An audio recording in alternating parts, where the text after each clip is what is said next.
आज का डिस्कशन बहुत ही इंपॉर्टेंट, बहुत ही टू द पॉइंट और बहुत ही क्रिस्प। कोई बात। ओके, आज का डिस्कशन बहुत ही ज्यादा इंपॉर्टेंट, बहुत ही ज्यादा डीप और बहुत ही क्रिस्प होने वाला।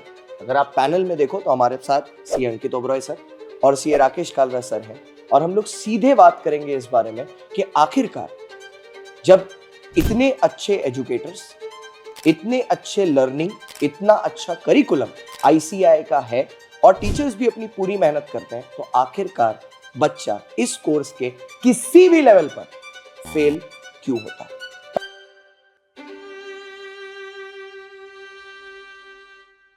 पहले अंकित सर की तरफ चलते हैं। सर, आपके हिसाब से बच्चा इस कोर्स में फेल क्यों होता है? बड़ी सिंपल सी अरिथमेटिक है सर, जो मेरे को इतने सालों में पढ़ा कर समझ में आई बात कि अगर 100 बच्चा एग्जाम फॉर्म भरता है तो 20 बच्चा, 15 से 20 बच्चा वो सीरियस नहीं है, वो लास्ट में आके या तो अटेम्प्ट स्किप कर देगा या बहुत बार आप देखें एक पेपर देता है, सेकंड पेपर देता ही नहीं है, स्ट्रेंथ हर पेपर के बाद कम होने लगती है। बचा 80 बच्चा, 80 में से 25-30 बच्चा जो मुझे आज की डेट में दिखता है उसे लगता है ये मैं तो मैराथन कर लेता हूँ, पॉइंट मैं इस तरीके से कर लेता हूँ, सिर्फ मैराथन कर लेता हूँ, मैं निकल जाऊंगा। सर वो अप्रोच कभी काम नहीं करेगी जब तक आप कॉम्प्रिहेंसिव नहीं करोगे, और कॉम्प्रिहेंसिव कवरेज के बाद आपको प्रॉपर रिवीजन करनी चाहिए। आप सोचते हो रिवीजन ही सब्स्टिट्यूट कॉम्प्रिहेंसिव डिस्कशन का, वो कभी नहीं हो सकता। तो सर 25-30 बच्चा उस तरफ मिस डायरेक्टेड है, मैं आपको बता रहा हूँ। मैं ऐसा नहीं कहता कि वो बच्चे पास नहीं होते, बट कंपैरेटिवली उनका रिजल्ट बहुत ही लो है। अब बचता है सर 50 से 55% बच्चा, तो 50 से 55% बच्चा जो है वो पूरी शिद्दत से पढ़ाई करता है, पूरी शिद्दत से, और प्रॉपर कॉम्प्रिहेंसिव क्लास लेता है, सब कुछ करता है।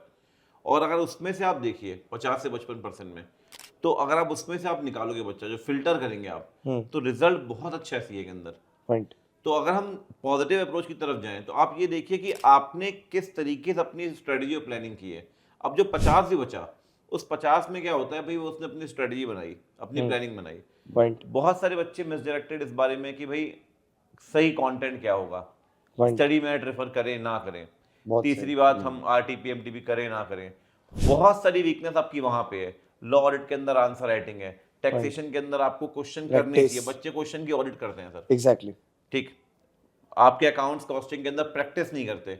मुझे याद है मैंने अपने टाइम पे 5-5 नोटबुक भरी हुई थी अकाउंट्स की, एकदम सही, 4 कॉस्टिंग की, तब जाके नंबर आते हैं।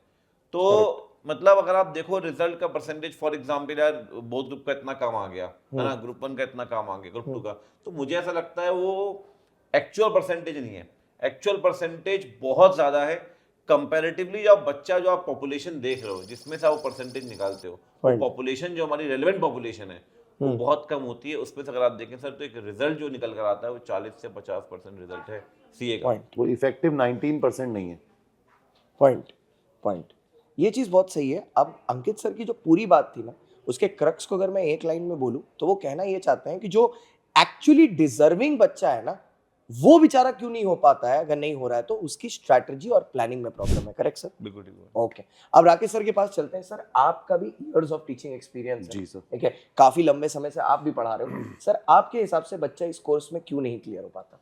सर मैं आपको बताऊं ना, तो अगर ये ना मैराथन जैसी गेम है, अगर आप ये सोचो मैं बोथ ग्रुप दे रहा हूँ तो आप 6 पेपर के लिए जा रहे हो। बच्चा पहले पेपर के, ऐसा नहीं है कि आपका पहला पेपर अगर बहुत बढ़िया गया है, दूसरा बहुत बढ़िया गया है और तीसरे में हल्का सा कुछ है, तो आप ग्रुप 2 नहीं देने जाओगे। पॉइंट, यहाँ पर आपको मैराथन की तरह गेम खेलनी है। आप प्रिपरेशन पूरे बोथ ग्रुप की कर रहे हो। अगर आपने स्टार्टिंग से पढ़ना शुरू किया था तो उस समय का सेल्फ डाउट लेकर आप अगला पेपर खराब नहीं कर सकते। पॉइंट, बहुत सारे बच्चों के साथ क्या कि पहला पेपर अकाउंट्स का गया, डर गया पेपर, उसने उतना अटेम्प्ट किया यार मेरे से 50-60% का हो गया, मेरे 50 नंबर आ जाएंगे। अब वो उसके फियर को लेके आगे 5 पेपर तक चला जाता है। पॉइंट, और वो कहीं ना कहीं जाके बीच में लैग कर जाता है और हाई प्रोकास्टिनेशन, हाई तौबा मचाने के चक्कर में फेल हो जाता है। ओके, आप हर बार सेम पेस पे नहीं भाग सकते। अगर आपका बीच में कुछ हर्डल आ रहा है तो आप उसे पार करके अगली हर्डल की तरफ छोड़ तो नहीं सकते ना, हार तो नहीं मान सकते। ये मेन प्रॉब्लम है। तो मेरे दोनों एजुकेटर्स ने आपको एक एक पॉइंट बताया। अब कालरा सर की बात का अगर मैं आपको क्रक्स दूं तो he is talking about self doubt. तो सर ने बताया कि स्ट्रैटेजी और प्लानिंग की प्रॉब्लम है, कालरा सर बता रहे हैं सेल्फ डाउट की प्रॉब्लम है। इन दोनों चीज को केटर ना हम अनअकैडमी पर करते हैं। आपके यहाँ पर जो एजुकेटर्स बैठे हैं ये आपके मेंटोर्स भी हैं। आपको कभी भी डाउन द लाइन कोई भी प्रॉब्लम इन दोनों चीजों से रिलेटेड अगर आएंगी, आपके एजुकेटर्स आपको क्लास में ही ये सारे मैटर्स डील करते हैं। Even beyond the classes they are very easily approachable. तो अगर आप अपनी जर्नी में अनअकैडमी के साथ एक बार में सीए इंटरमीडिएट को क्रॉस करना चाहते हैं तो आपको हमारे साथ ही आना चाहिए। अंकित सर, क्या आपके पास बच्चों के लिए कुछ ऐसा डिसेंट वाजिब ऑफर है? सर दो बातें, एक ऑफर ही बताऊंगा। एक सबसे इम्पोर्टेंट बात, जब मैं परसेंटेज की बात कर रहा था 80 50 तक हम पहुंचे, अगर आप नेशनल एवरेज देखिए क्रक्स निकाल के तो 19% के आसपास का नेशनल एवरेज। अगर फाउंडेशन की आप बात करते हैं, इंटर के अंदर भी आए तो बोथ ग्रुप में हमारे पास डेटा है, और मैं ये बिल्कुल कॉन्फिडेंस के साथ हमारे डेटा के साथ बोल रहा हूँ, हमारा रिजल्ट 38 to 40% है, ऑलमोस्ट 3 मतलब यू कैन चैलेंज दैट, हम प्रूव कर सकते हैं बात। और 38-40 भी हम उस बच्चे को काउंट कर रहे हैं जिसने सब्सक्रिप्शन लिया है हमारा, उसने एग्जाम फॉर्म भरा है नहीं भरा वो हमें पता नहीं है अभी, खासकर इंटरमीडिएट के अंदर कई बार एग्जाम डिले कर देता है वो। तो क्योंकि reason being at an academy, sir ने कहा हम कॉम्प्रिहेंसिव कवरेज कराते हैं, प्रॉपर रिविजन्स कराते हैं, सब कुछ कराते हैं, आरटीपी एमटीपी, तो बहुत ही रीजनेबल प्राइस पे हम आपको सब्सक्रिप्शन ऑफर करते हैं।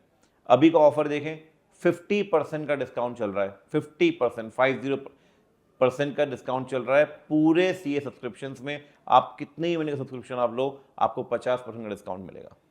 साथ ही साथ बच्चों, इस कोर्स में कभी कभार जैसे सर ने बोला बच्चा एग्जाम फॉर्म नहीं भरता है, या कभी कभी पता है ये एक स्ट्रैटेजी भी होती है। जैसे मेरे कुछ बच्चों को मैं जानता हूँ जो रैंकर्स हैं, मैं ये नहीं बोलता हर रैंकर की यही स्ट्रैटेजी होती है, बट वो क्या करते हैं, वो सिलेबस कंप्लीट करने के बाद एक बहुत ही लंबा पीरियड ले लेते हैं सेल्फ स्टडी के लिए। I am sure Ankit sir भी मिले होंगे, जैसे मान लो वो 6-8 महीना सेल्फ स्टडी के लिए ले लेता है, और उसके बाद वो एक अटेम्प्ट स्किप करके एग्जाम देता है, और उसके बाद ही gets a single digit rank और a double digit rank. I am not saying that you can't get it preparing for your term, you can do it like that as well, but हम ये चीज ensure कर रहे हैं कि हम दोनों बच्चों को केटर करें। इसलिए पहली बार ऑन एन अकेडमी हम आपके लिए लेके आ रहे हैं free extension, because it is our 9-year anniversary. आप हर सब्सक्रिप्शन पर, अगर आप 6 महीने 9 महीने का सब्सक्रिप्शन लेते हो हमारे प्लेटफॉर्म पे, तो हम आपको 3 महीने का एक्सटेंशन दे रहे हैं। एंड इफ अगर 12 months और प्लस आप लेते हो तो we are giving you an extension of 6 months। Video का क्रक्स सिर्फ इतना था, हम आपको एग्जैक्ट रीजन बताना चाहते थे इतने सीनियर एजुकेटर्स को बैठा के कि आखिर बच्चा फेल क्यों होता है। कोर्स में गलती नहीं है, बच्चों में गलती नहीं है, बच्चे बस भटक गए हैं, और हमारा काम है एज एजुकेटर्स कि आपको सही पाथ पर लेके आए। अगर आपको वीडियो पसंद आया, लाइक करिएगा, चैनल को सब्सक्राइब करिएगा, और कोई भी क्वेश्चन हो नीचे कमेंट में जरूर दीजिएगा। Thank you so much for watching.